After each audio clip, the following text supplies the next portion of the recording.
இன்னைக்கு இந்த எஸ்ஐஆர் எதிர்ப்பு மாநாடு ஆர்ப்பாட்டம் வந்து இங்க நடத்திருக்காங்க. இந்த எஸ்ஐஆர் எதிர்ப்பு ஆர்ப்பாட்டம் இதனால தமிழக மக்களுக்கு என்ன பிரச்சனை? இந்த எஸ்ஐஆர்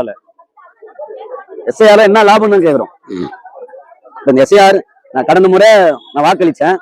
இந்த முறை அவங்க படிவம் கொடுத்துக்கிறாங்க. அந்த படிவத்துல என்ன கேட்டுக்கிறாங்க, ஒரு காலத்துல பெயர் அதை தந்தை பேர் போட்டுது, கீழே மாவட்டம், அதுக்கப்புறம் மாநிலம்னு ஒண்ணு கேட்டுக்கிறாங்க.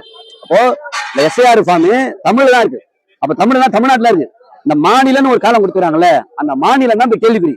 அப்ப இந்த ஃபார்மை வாங்க என்ன பண்ணுவான், ஏற்கனவே எந்த மாநிலத்துல நீ வாக்காளரா இருந்த, அப்ப அந்த எந்த மாவட்டத்துல இருந்த, எந்த தொகுதியில இருந்த, அப்போ எல்லா அந்த வடமாநிலத்தில எல்லாருமே இங்க வாக்குரிமையா கொடுத்து தமிழரோட வாக்குரிமையை பறித்து இங்க வந்து இப்ப ஏற்கனவே வந்து நம்ம கிட்ட இருந்த எல்லா தொழிலும் படிச்சு, இப்ப கொட்டு வேலைல இருந்து பெயிண்ட் வேலைல இருந்து கோயம்பேடு காய்கறில மூட்டத்துறை வேலைல இருந்து எல்லாம் திருப்பூர்ல பனியன் வேலைல இருந்து எல்லாம் வந்து வியாபாரம் இல்ல, நம்ம அடித்தட்டு தொழிலே போய் போச்சு.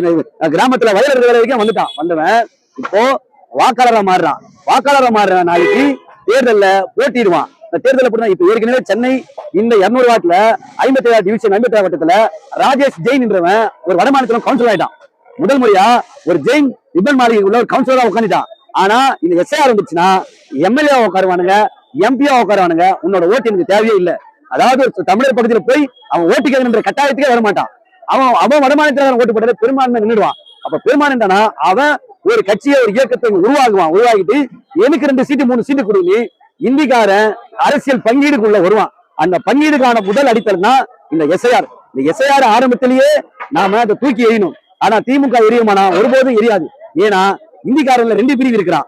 ஒரு பிரிவு வந்து இந்த பீகார், ராஜஸ்தானி, மகாராஷ்டிரக்காரன். இன்னொரு பிரிவு மேற்கு வங்கத்துல இருக்கவங்க எல்லாருமே மோடி எதிர்ப்பாளர் கூட்டம் இருக்கு. அந்த மோடி எதிர்ப்பாளர் கூட்டம் திமுக ஆதரவாளர் கூட்டமா மாறுது.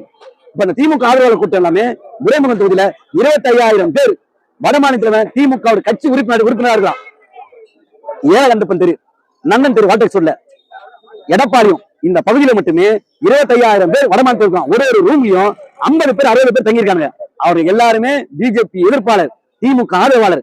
எஸ்ஐஆர் நாங்க எதிர்க்கிற மாதிரி எதிர்க்கிறோம். ஆனா இந்த எஸ்ஐஆர் இந்த பிஓல எல்லாருமே நம்ம தமிழ்நாட்டை சேர்ந்த தமிழக அரசு, சென்னை மாநகராட்சி அரசு நிறுவப்பட்ட இவர்களை வச்சுதான் இந்த கணக்கீடு நடத்துறாங்க. அப்ப கணக்கீடு நடக்குது.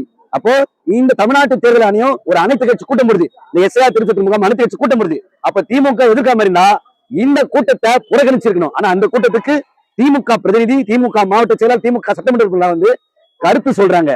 ஆனா அவங்க எதிர்த்தா இந்த எஸ்ஐஆர் கூட்டம், இந்த எஸ்ஐஆரே நாங்க எதிர்க்கிறோம், இந்த கூட்டத்தை நாங்க வந்து வரமாட்டோம்னு சொல்லி கண்டனம் தெரிவிச்சிருந்தா அது உண்மையான கண்டனமா இருக்கலாம். ஆனா நாங்க எதிர்ப்புன்னு சொல்லி வந்துட்டு எஸ்ஐஆருக்கு முழு ஆதரவான ஒரு வேலையை இங்க